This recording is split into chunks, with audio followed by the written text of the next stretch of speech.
Locomotive division once looked impossible to beat. Its diesel locomotives had pushed steam off American railroads and turned its engines into the default choice from coast to coast. General Electric was supposed to be the challenger in the background, strong in electrical gear, but not the king of the rails. Yet over decades, it took the market away. The answer was not one miracle locomotive. It was customers, electronics, financing, and traction. Locomotive division won because it made dieselization feel safe. Railroads were not just buying a new engine. They were replacing roundhouses, fuel systems, repair habits, and decades of steam-era experience. EMD gave them locomotives that worked predictably, could be ordered in quantity, and could be maintained with familiar parts across an entire fleet. The foundation was the 567 engine. It powered the classic EMD road units that proved diesel-electric locomotives could handle mainline freight day after day. Instead of custom machines for every railroad, EMD sold proven models with common components, clear manuals, and a service network that understood railroad urgency. When a locomotive failed, the question was not whether help existed, it was how quickly the part could arrive.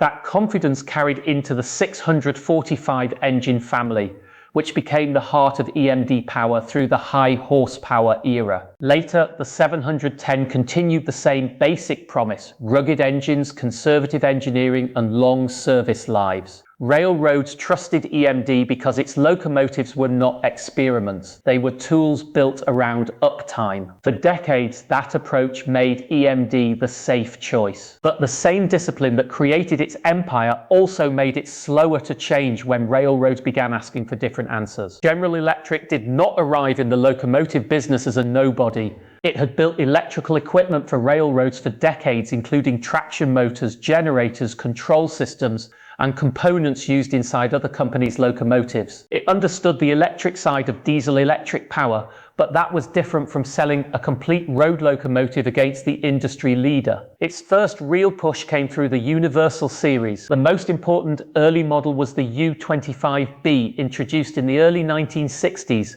It offered 2,500 horsepower from a 4-axle road switcher, which made it a serious machine on paper. General Electric was no longer just supplying parts. It was asking railroads to trust the entire package. That was a difficult ask.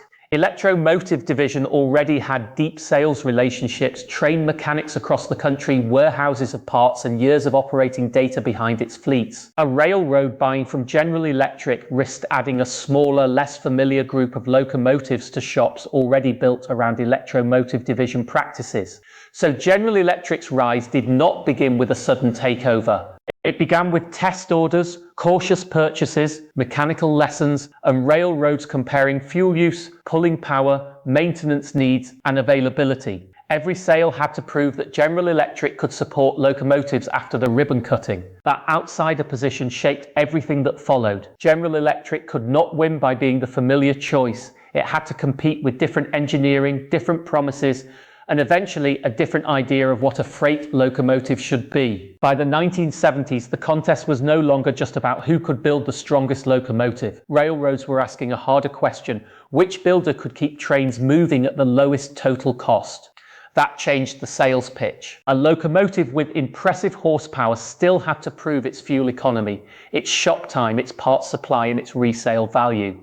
Financing mattered too, because a large order could tie up railroad capital for decades. Warranty terms were not paperwork. They were a bet on who would pay when a new design failed in service. Locomotive division still had the advantage of trust. Its locomotives were everywhere. Its maintenance practices were familiar, and many railroad managers knew exactly what they were getting. That legacy made it difficult for a competitor to break in with a simple claim of better performance. General Electric worked the problem from the customer side. It listened closely to railroad complaints, pushed aggressive lease and financing offers, and accepted smaller trial orders that Locomotive division did not always need to chase. When a railroad wanted changes for its routes, loads, or maintenance habits, General Electric was more willing to tailor the package and absorb the risk. Those early deals mattered because they turned experiments into repeat purchases. A railroad that saw acceptable reliability, lower fuel use, and responsive support had a reason to buy more.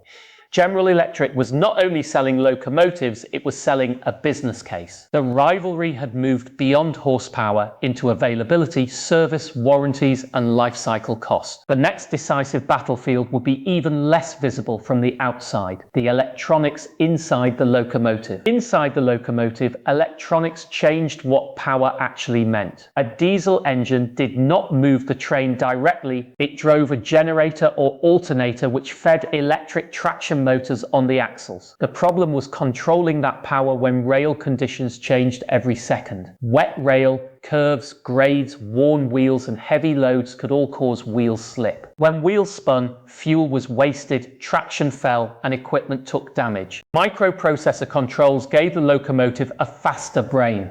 Instead of relying only on mechanical systems and basic relays, the locomotive could measure speed, current, voltage, temperature, and engine behavior, then adjust power in real time. It could reduce slip before it became severe, distribute traction more precisely, and keep the engine closer to its most efficient operating range.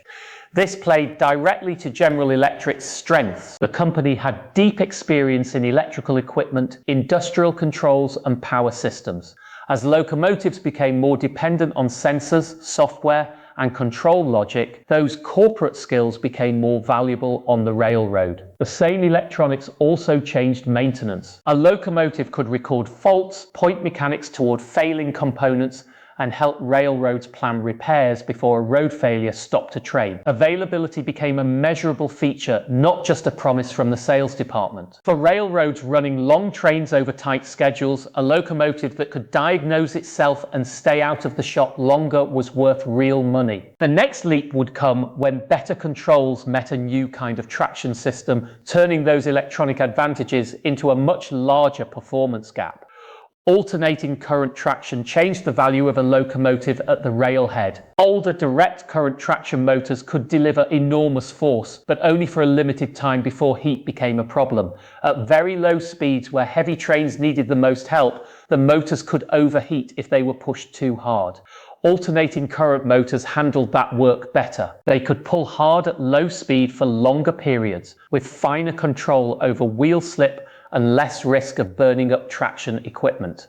That mattered because railroads were changing the job. After mergers and consolidation, the big carriers wanted longer trains, heavier tonnage, and fewer locomotives assigned to each move. Coal trains, grain trains, intermodal trains, and mountain grades all rewarded engines that could dig in and keep pulling instead of slipping, overheating, or needing extra helper power. This was where General Electric gained speed. Its -9 series became a major force in high horsepower direct current service, while the alternating current 4,400 horsepower model gave railroads exactly what heavy haul operations were beginning to demand: adhesion, slow speed muscle, and electronic control working together.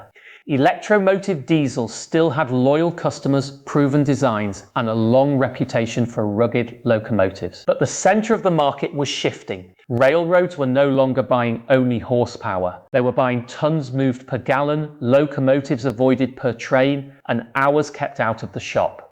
The question was not simply whether electromotive diesel had built a bad locomotive. The harder question was whether its old formula was being overtaken by a market that now wanted fewer engines to do more work. Electromotive diesel did not lose because it forgot how to engineer locomotives. Its engines still had real strengths, familiar maintenance practices, a huge installed base, and decades of trust inside railroad mechanical departments. For many crews and shop forces, an electromotive locomotive was still the machine they knew best. The problem was that the buying decision was moving beyond the machine itself. Railroads wanted guarantees on availability, faster diagnostics, parts support, financing, and evidence that a locomotive would cost less across its entire working life. A builder now had to sell uptime as much as steel, copper, and horsepower. That shift hurt electromotive because its old advantages could also become constraints. Long-running designs made customers comfortable, but they could slow the move to new electronics, new control systems, and new service models. Corporate ownership changes added another drag, as investment priorities and strategy changed while General Electric kept refining its locomotive business. Emissions rules made the fight even harder. Meeting tougher federal standards required expensive engine development, testing, and certification. Every new tier forced builders to spend heavily before a locomotive ever reached a customer.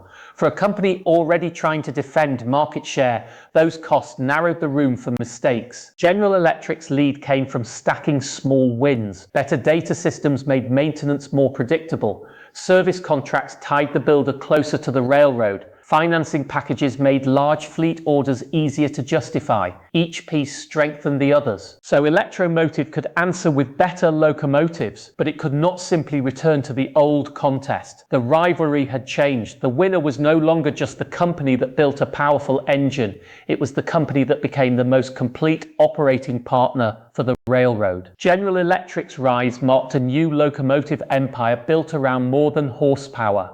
By the modern freight era, the decisive product was a system, a locomotive, a data network, a maintenance plan, a financing structure, and a support team tied directly to railroad performance. That is why the shift from Electromotive diesel to General Electric matters beyond railroading. Electromotive defined the diesel age when reliability, standardization, and shop familiarity transformed American freight. General Electric led when railroads wanted lower fuel costs, stronger pulling power, real-time diagnostics, and a builder that could help manage the fleet after delivery.